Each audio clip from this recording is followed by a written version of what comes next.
think you said you reached it injury 15 on Tuesday night. How's the situation looking? Is there any good news on a couple that were touch and go, and indeed Joe Gubbins, who had to go off during the game? I think up to now, yeah, Joe and Seamus are okay, I think, which is good news. So knock that back down to 14. I know it's not something that you want to talk at length about, but to have 2 seasons in a row where you've had this frequency and this number of injuries, and in some cases the same individuals struck down, have you ever known anything like it? No, yeah. Listen, if you, I've got this mantra at the moment where I only keep one little bit looking forward. So if you're going to try and inspire people to do things, they don't really want to know about the past. They want to know what's going to be going on in the future. And it's interesting because I've taken into audiobooks now, quite like driving and listening to audiobooks, and one of the ones I was listening to, a leadership one, and it was quite a salient point. It's the woman said, people don't care about how much you know till they know about how much you care. And I think that really does sum up what we've been involved in Accrington, how people know how much we care about the club. And so, without dredging up the past too much, if you think about the season that we won the league, we played the same team, 17 games on the spin. We had to change it once because Aaron Chapman was in a car crash. So, methods that were working then haven't altered dramatically. They've improved, if anything. You know, the standard of diagnosis of injuries, the standard of rehab is improved. We've got a strength and fitness coach and conditioning coach, which we didn't have then. So everything's improved. You'd think our pitch is improved as well. Well, it has. So everything's improved. So what you've got to look at is injuries, and I keep saying this, it's no one's fault. But we live in a society that has to proportion blame. So every action and consequence has to have somebody who's a perpetrator. And it's the classic novel, isn't it? You know, hero and villain, basically, you know. And a solution to that. Now, everyone at this club works as hard as they can to, 1, try and avoid injuries, to 2, try and repair injuries. And that's predominantly a physio department. Now, we can't blame them for people getting injured. When you go onto the football pitch, you run the risk of being injured. Unfortunately for us, we've had 2 seasons where it's been a glut. So then you're looking for, well, is there something that we can link to that? And we'll continue to do that till we think we find the reason why, but I don't think you can find a reason why. What we have to do is we have to look forward with the players that we've got and try and make the very best of what we've got, and try and be the very best version of ourselves that we can be. And we'll continue to do that. And if truth be known, we've been doing that for 25 years, 26 years. You talk about how much you care, not just about the club and the place and the support and all that sort of stuff. These individuals, and I'm particularly thinking about players who in recent years have had a lot of time out injured, people like Joe Pritchard and Sean McConville and Jay Bagaloo. Do you feel like you have a responsibility to them? Do you feel it almost on their behalf? You know, you feel it as keenly as they do when they have that latest bad news, that latest setback, whatever it might be? Yeah, you know, that's part of being empathetic, isn't it? But you do feel their pain. And I think if you're going to be a good manager, the players have to get buy into your feelings. They have to feel your pain as well, and they have to realise that you feel their pain, and we're pretty much on the same page of our emotions, of how we want to be, how we want to be perceived by the fans, and how we want to be going forward. And it's all about looking forward. And You know, I don't want to be spouting all this leadership thing because I'm doing this leadership course, but because I've been reading up a lot about it. If you look at one of the things that, if you're going to be authentic, you've got to put the business first. So if you've got to be authentic and trying to lead something like this, you've got to put the business first. Now, I've always put Accrington first. Sometimes at the extent of my family life or to the detriment of my family life. And it's getting that balance right. Now, you do your very best, but sometimes your very best won't be enough because external influences will ultimately dictate what happens. And so, for example, how many times have we played at home and we've had plenty of shots and we haven't scored? I can't remember us ever playing at home and having 2 shots on target and scoring with the 2 of them, and there being 2 such good goals.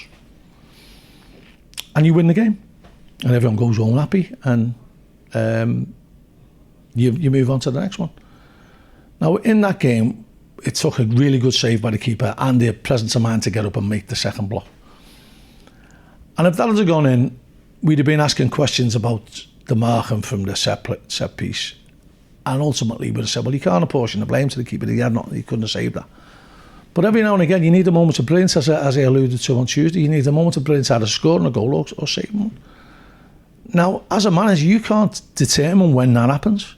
You can put things in place and you can coach them and you can train them and you can put them into areas. But that moment of shooting, you can't determine whether that goes in or goes over the bar. You're on the behest of a player and hoping that they get their technique right.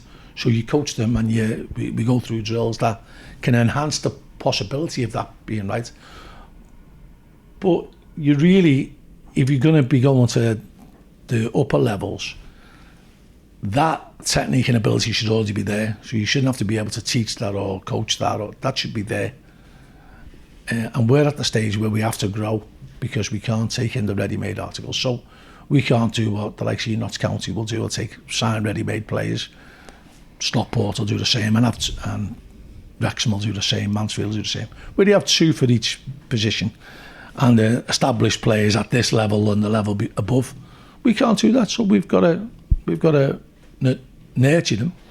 So we've got a good academy who produces some good raw material, and then they have to be honed. So if you look, for example, Conor O'Brien's doing really well, being a really good emergence for us this season. Was he ready last year? No, he wasn't. If he was ready last year, they would have played last year. He wasn't, but he's gone out to Farsley. He's gone out to Ratcliffe, being outstanding at Ratcliffe, being probably the best player on their team, which you have to do if you're a young player going out from a professional club and going to no disrespect to Ratcliffe, but their level of football. He has to be outstanding if he's going to have chances of getting into ours. He went to Farsley and was the same. So he's done his hard yards, just like you'd hope Radic is doing for us, doing the hard yards for Man United's benefit. And that's the way it's got to be. So we've got to try and coach the players, hopefully still get the academy producing good raw materials, and then we've got to try and get them ready to play League 2 football. Now, some might be ready in a year, some might be ready in 2, some might be ready in 3. That's the nature of the thing. But then sometimes you have to sit on players, and then you look as though you're stockpiling, you've got too many players. So, and then when you go through windows where you can't sign players, and all your targets are going somewhere else, and you're having to take punts, then sometimes you maybe think, well, if I take enough punts, one of them will come off. That's a lesson that you've got to learn. That probably, well, it doesn't work. And that's a lesson that you've got to learn. So that's a lesson that we learnt last season and we didn't repeat this season. Now, we still had a lot of players that had signed, so we had to go with them. And the benefits of some of them now are paying off, i.e. certainly Conor and Endo and Adam Pillard. As far as that victory of the night was concerned, what does that do for the belief and the confidence of a relatively young group of players, albeit with Kelvin Mellor and Seamus Keneally back in there providing all that experience? I thought we were really old, to be honest, with them two in. You can just see the little nuances with them two, how they help the others. And that's why you need them type of players. But it does do well for confidence. I think we had to get back to winning at home. That was the thing that really frustrates you when we've had a couple of good results this season at home, and then you go through a little bit of a sticky thing where you lose when you possibly should have won, and then you draw in a drab game, and you're thinking, we want to give them fans something to cheer about. I think it must have been great to be behind the goal, to see them 2 goals go in. I had a great view of the first one, so I could see the bend, but the second one, and Jimmy likened it to a fast bowler. He's done the keeper purely on pace. And it must be great to be a fan and be behind a goal and see them goals go. Colchester away then. The Cowleys have gone in there. I think it's 1 defeat since they went in there, albeit quite a lot of the games have been draws. Although you're not actually brothers, is there a bit of Coleman and Bell maybe in the Cowley Brothers? Possibly, yeah. The thing that endears me to Danny and Nicky is that they love football, and I can buy into anyone who loves football because I love football. And they can be quirky, but they're keen. And how can you knock anybody for being keen on football? I can't. And I think over the years they've done terrific jobs where they've been. Most notably Lincoln, where I thought he's done an absolutely outstanding job. And you know, I know the local lads, and I know, like I've spoken to Danny quite a few times in the last 6 months, and I know he could have gone elsewhere. And there's probably reasons why he stayed local, and I've got to take my hat off to him. You know, I think it'd be good to see them on Saturday, and I hope they do well there. Hopefully I don't want them to do well on Saturday, but I hope they do really well there because they're good people. You lost to Colchester here earlier in the season. Do you expect them to be a better side now? No. I love the way you said that. I go back to how many shots did we have against Colchester that day? I mean, if there was a boxing match, the referee might have stopped it. But it wasn't, and it isn't a boxing match, it's a football match. And it was a frustrating day that day. You've got to be prepared for that if you're a football manager. If you're involved in football, you've got to be prepared for that. Sometimes the ball just won't go in, and that was one of them days. But the beauty of football is you always got another time to alter that. We got our chance to try and get a bit of revenge on Saturday. How valuable are 3 more points, keeping that pressure up on the teams above you in those playoff places? Because it feels like every time you look at the results, that's a result you didn't expect. Somebody's slid down, somebody's climbed the table. Seems to be cemented where we are at the moment. Obviously, my priority is getting the 50 points. Then I can start having a good look at trying to have a tilt at the playoffs. If we get some of the long list of injuries back, I think we might have a chance. And if we keep playing with the belief that we did in the second half, I've got no doubt about their efforts. So you never know. There could still be a good tilt at the playoffs.